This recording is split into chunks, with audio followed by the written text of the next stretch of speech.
હું આ મને આવડતું જ નહોતું. આ બોલતા આવડે એમને શીખડાયું.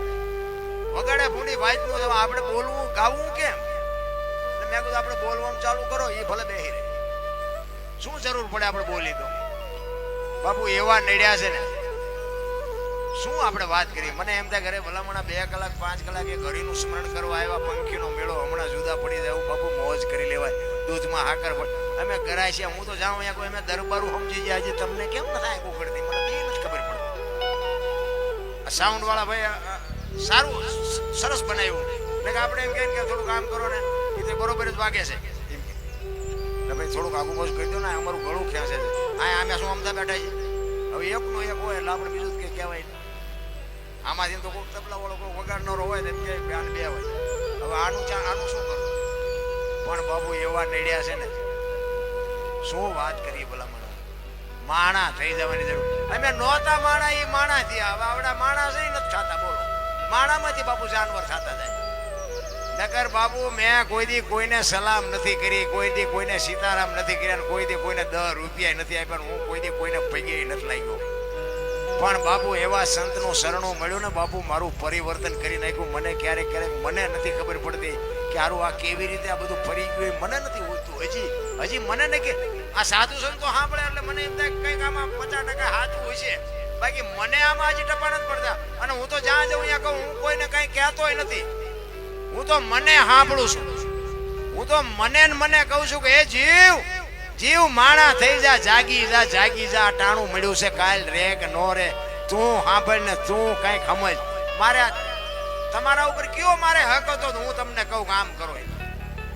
કોઈને કહેતો નથી. આ તો ગંગા હાલી જાય, પીવો નો પીવો તમારી મોજ.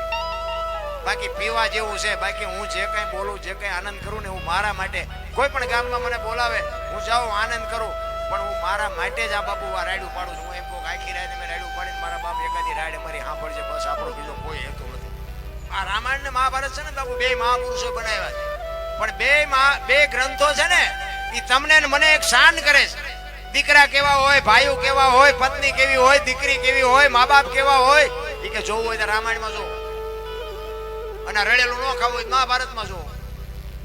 એટલે બધા ઠેકી એમાં જ પડે છે. નથી દેવું. અત્યારે બધું એવું નથી દેવું.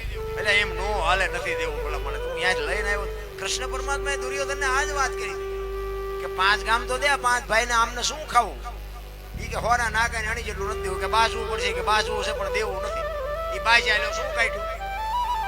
ભલે જીત્યા ને મારી નાખ્યા ને હસ્તિનાપુરની ગાદી લઈ લીધી. કૃષ્ણ પરમાત્મા એના ભેગા હતા. પણ એ હવાજ કેવો લાગ્યો? આ કાકા ને બાપા ને ભાઈઓ મારીને હવે આ ગાદી આપણે ભોગવવાની. હાલો ઈ કે હેમાળે હાડ ગાળો. ઝઘડામાં બાબુ હાથ થાય. માર ખાવ તોય ફાયદો નથી, મારો તોય ફાયદો નથી. ને રામાયણ અખિલ બ્રહ્માંડનો માલિક રામચંદ્ર પરમાત્મા જેથી વનમાં ગયો ને, તેથી લક્ષ્મણ ને કહે છે, લક્ષ્મણ કાલ 14 વર્ષ પૂરા થાય ને હું આવતો રહીશ. બાપનું ધ્યાન રાખજે, રાજનું ધ્યાન રાખજે, કાલ આવતો રહીશ. અને લક્ષ્મણ કહે છે, મોટા ભાઈ મર્યાદાનો ભંગ થતો હોય તો મને માફ કરજો, પણ તમે મારા બાપ છો, સીતા મારી માં છે. મારા મા બાપ વનમાં જતા હોય તો અયોધ્યાનું રાજ જેને જોઈને મુબારક. નોખી માયુના છોકરા હતા. તોય બાપુ અયોધ્યાની ગાદી બાકસના ખોખા ઘોડે રખડતી હતી. નગરી ગાદી એટલે દશરથ તારો દરબાર, ઇન્દ્ર જેની આશા કરે.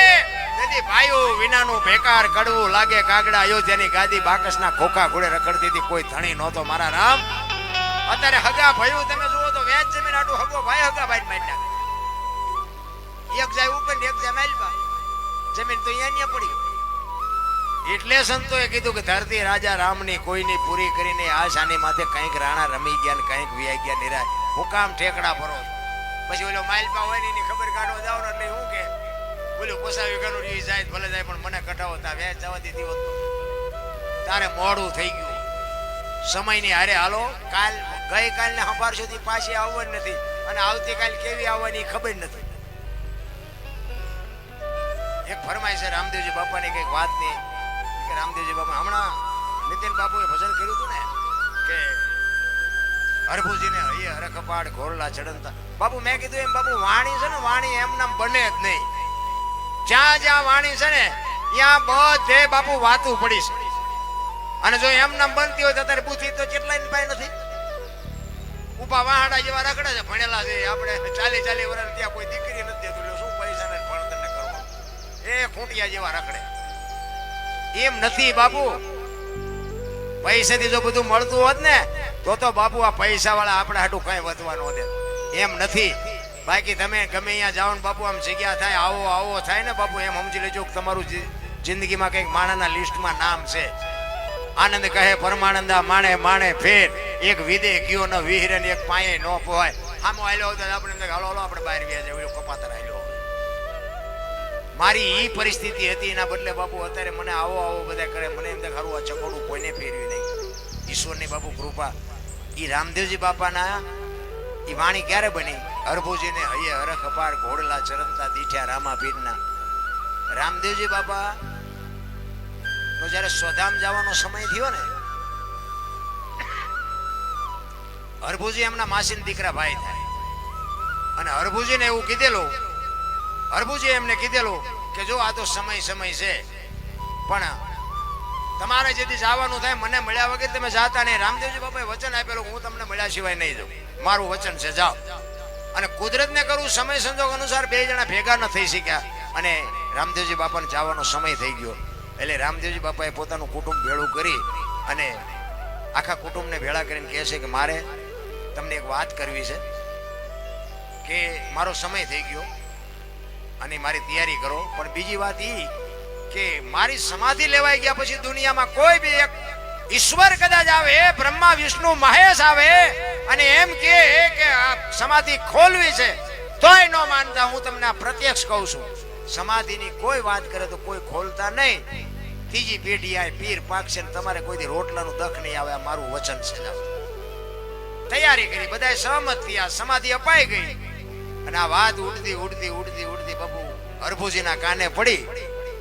હરભુજી માનતા નથી કે બને જ નહીં, એ તો વચનનો સિદ્ધ પુરુષ છે, મહાપુરુષ છે, મને કીધું છે મળ્યા સિવાય જઈશ નહીં, અને મને મળ્યો નથી ને જઈ કેવી રીતે હકે? કે પણ જા 3 દી થયા, 3.5 દી થયા, પડદે થયા એને 3.5 દિવસ થયા. હરભુજી અમે ન્યા જ હતા. ઈ કે એ બધી વાત હાજી, પણ ઈ કે હું અહીંયા જઉં અને પછી અહીંયા પાકું કરું પછી વાત. ઈ ત્યાંથી બાપુ ઘોડા ઉપર ચડે અને પોકરણગઢ આવે અને સીમાડે આવે, અને રામદેવજી બાપા બેઠા છે અને ઘોડા ચરે છે. અહીંયા બાપુ આ બાપુ હરભુજીએ વાણી કરેલી કે હરભુજીને હૈયે હરખ અપાર ઘોડલા ચરણતા દીઠા રામા પીરના. અને હરભુજી કહે છે એમને હરખ માતો નથી. દુનિયા કહે છે કે રામદેવજી બાપા પરદે થઈ ગયા, અને આ બેઠા રામદેવજી. આ શું દુનિયા વાતો કરે છે? હેઠે ઉતરી બે ભાઈ પહાડ ભેટ્યા અને પછી કહે છે કે મેં તો આવી વાત સાંભળી હતી, રામદેવજી બાપાએ વાતનો ગોળો ટોળો કરીને કહ્યું ભાઈ આ તો સગત છે, ગમે એ બોલે. બે આપણે ઘણા ટાઈમથી કહુંબો નથી પીધો, કહુંબો બનાય કહુંબો પે. હેતે ને પ્રીતે ભાઈઓ દોનો ભેટિયા દીદી કરી કહુંબા તણી મનવાર. હરભુજીને હૈયે હરખ અપાર અહીંયા કહુંબો પીધો.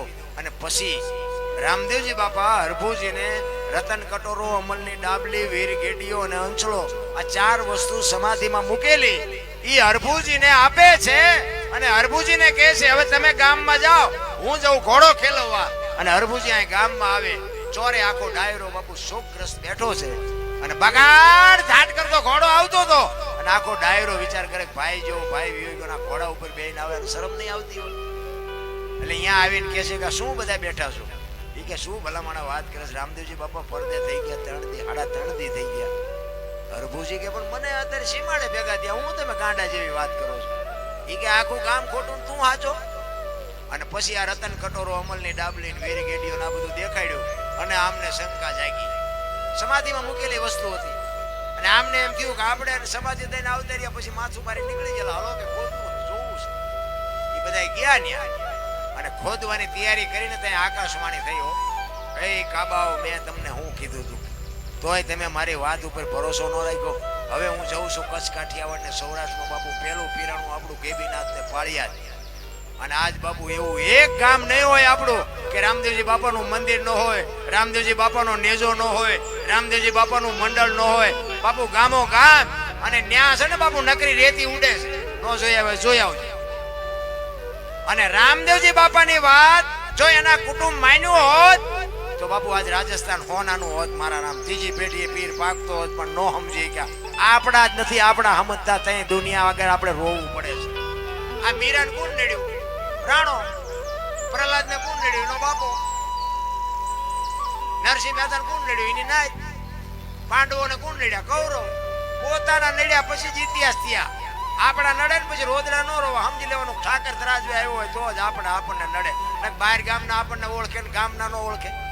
અને આપણા જ આપણું લોહી પીવે છે. હું તો એમ કહું છું કે મા બાપની સેવા કરો, વ્યસનથી થોડાક આઘાઈ રહો, અને થોડુંક ભગવાને આપ્યું હોય ને તો કોઈ ગરીબ માણસને કંઈક દાન કરો, થોડું ઘણું આપો. બસ બીજું કંઈ કરવાની જરૂર નથી. બધું ઈશ્વર ગાડું આંકશે. આપણે બહુ ઠેકડા મારવાની જરૂર નથી. મેં મારી લીધા એટલે હું કહું છું કે એમાં કઈ હવા જ નથી. અને જો હજી મારતો હોત ને તો કાં માઇલપા હોત ને કાં ઉપર હોત, આ ન હોત. આજ આપણે આ ભજનના બાપુના સાનિધ્યમાં સંતવાણીમાં બેઠા છીએ. બસ એટલું યાદ રાખો. ભવની ખોડવાની જરૂર નથી. કાલની ખબર નથી, ભવની હું ખોડવી હોય નથી. બધા કહેતા ઉપર સ્વર્ગમાં ઇન્દ્ર ભગવાન સોનાના સિંહાસન ઉપર બેઠા છે, ઇન્દ્રને અપસરાયું છે, અહીંયા ફુવારા છે, અહીંયા કોઈક ચિયાવ્યું હોય કોણ માર પગ ચાલવા ચિયાવ્યું કોઈ? બધું ડીંગો ડીંગ આમ જ હાલે છે. આ એ સ્વર્ગ છે, બીજું શું સ્વર્ગ કોઈ છે નહીં કઈ. તમે હામાં મળો ને જય માતાજી જય સીતારામ કરો, આ જ સ્વર્ગ છે, બીજું કાંઈ છે નહીં. મારા રામ આનંદ કરી લ્યો, હળવા ફૂલ થઈ જાઓ, મોજ કરી લ્યો. અને તમે બધાએ મને શાંતિથી સાંભળ્યો બદલ બધા